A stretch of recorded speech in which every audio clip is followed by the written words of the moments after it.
నూతన సంవత్సరం సందర్భంగా రాష్ట్ర రవాణా శాఖ మంత్రి పొన్నం ప్రభాకర్ స్వర్ణగిరి శ్రీ వెంకటేశ్వర స్వామిని కుటుంబ సమేతంగా దర్శించుకుని ప్రత్యేక పూజలు నిర్వహించారు.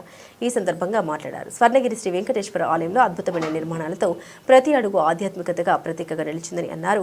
స్వర్ణగిరి ఆలయం తిరుమలగా విరాజిల్లుతోందని కొనియాడారు. స్వర్ణగిరి శ్రీ వెంకటేశ్వర స్వామి ఆలయంలో అద్భుతమైనటువంటి నిర్మాణాలు, ప్రతి అడుగు దైవ సంకల్పము, దైవ సంభూతం కలిగే విధంగా ఆ భగవంతుని నిండు ఆశీర్వచనం మరి భక్తులకు ఉండే విధంగా ప్రతి అడుగులో నిండుతనము, భక్తి పారవర్శ్యము, అదిగా చరిత్రలో మనం చూడలేనటువంటి అన్ని కూడా జలనారాయణుడు కానీ లేకపోతే మిగతా భగవత్ సంకల్పానికి సంబంధించినటువంటి అన్ని అంశాలతోటి ఆ వేద పండితుల సలహా సూచనలతో ఇక్కడ నిర్మాణం జరిగింది.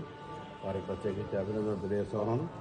యాదాద్రి తిరుమలగా స్వర్ణగిరి వెంకటేశ్వర స్వామి టెంపుల్లో ఇక్కడ మరి మొదటిసారి వచ్చాను. చాలా అద్భుతంగా చూసి సంతోషంగా ఉండి భగవంతుని ఆశీర్వచనాన్ని కోరుతాను. సర్వేజన సుఖినభవ, అందరూ సుఖ సంతోషాలతో ఉండాలని కోరుకుంటూ భగవంతుని ఆశీర్వచనం, నూతన సంవత్సర శుభాకాంక్షలతో అందరూ బాగుండాలని కోరుకుంటాను.